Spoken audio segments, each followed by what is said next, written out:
this fooling around. Come on out, Chitara, and we'll fight it out. If you were a kid in the 80s, I'm pretty sure you remember the ThunderCats.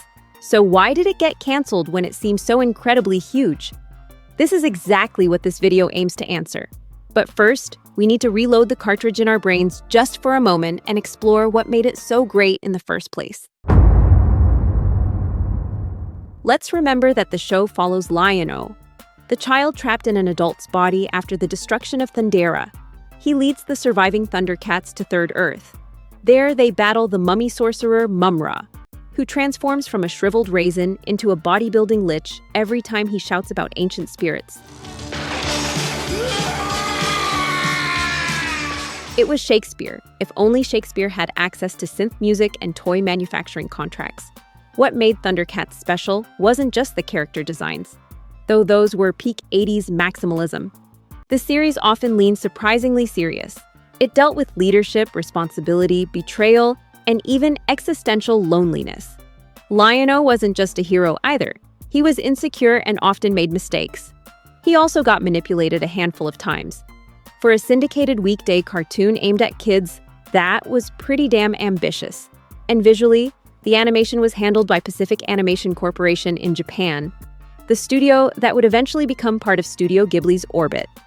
That explains why certain action sequences looked way more fluid and cinematic than your average Saturday morning fare. ThunderCats had movement, weight, and drama. It also had scale, as the world felt quite big and varied.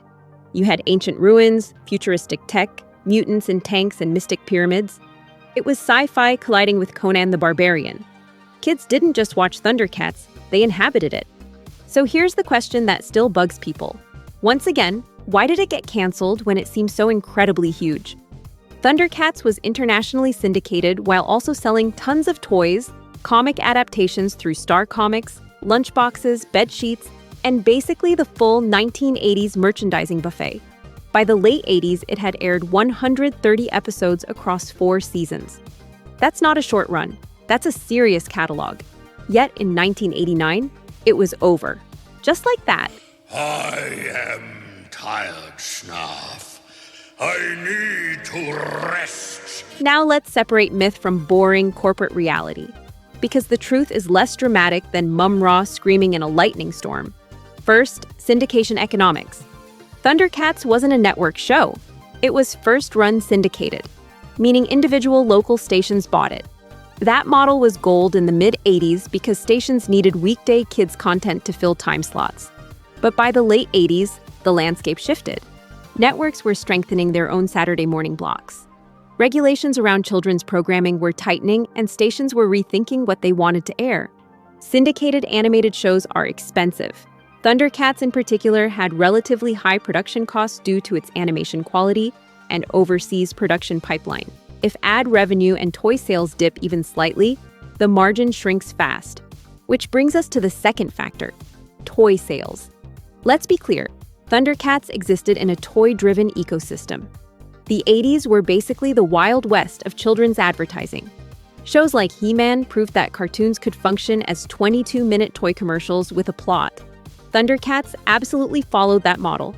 New characters often meant new action figures.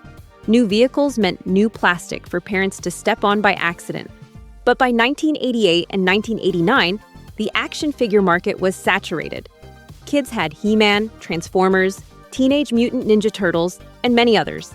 Keep in mind that shelf space is finite, and parents' wallets are even more so. Reports from the time suggest that ThunderCats' toy sales began declining in the late 80s. Not collapsing, but cooling down. And when a toy-driven show cools, executives start sharpening their pencils. He sharpened so many pencils, and they were always number 2. Now, here's where it gets interesting. The show didn't exactly go out quietly. The final season, often called The New ThunderCats, greatly shifted in tone. It all felt like a soft reboot inside its own run. To me, that screams creative recalibration.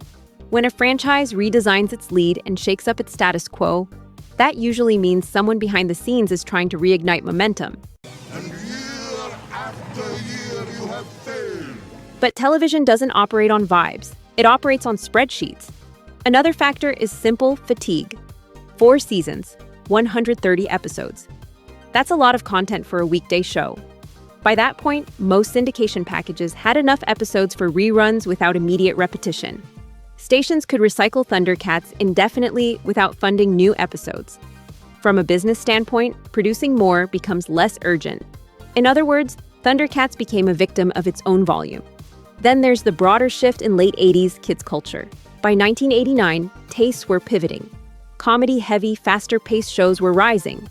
The early 90s would usher in a different energy entirely. ThunderCats, with its operatic tone and mythic seriousness, was a product of mid-80s aesthetic maximalism. Culture moves and things evolve for better or worse. So, was the ThunderCats really canceled at the height of its popularity? Emotionally, yes. Culturally, maybe. Financially, probably not. That's the uncomfortable truth. Nostalgia compresses time. When we look back, it feels like ThunderCats was still roaring at full volume when someone pulled the plug. In reality, it likely hit a plateau or a slow decline while still being popular enough for fans to feel blindsided. The 80s cartoon boom was a very specific regulatory and commercial window. Lax advertising rules, exploding toy aisles, syndication gold rush. When those conditions shifted, even strong brands had shorter lifespans. What's fascinating is that ThunderCats never truly died. It rebooted in 2011 and then got another reinterpretation with ThunderCats Roar in 2020. The brand keeps resurfacing because the core concept is powerful. ThunderCats wasn't canceled because it failed.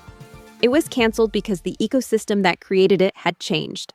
Stations recalculated and the 80s wound down. And yet, here we are, decades later, still talking about it. That might be the real measure of success. Not how long it ran, but how long it echoes through time. Do you enjoy this type of content? Please do me a favor and subscribe. It really means a lot. Until next time.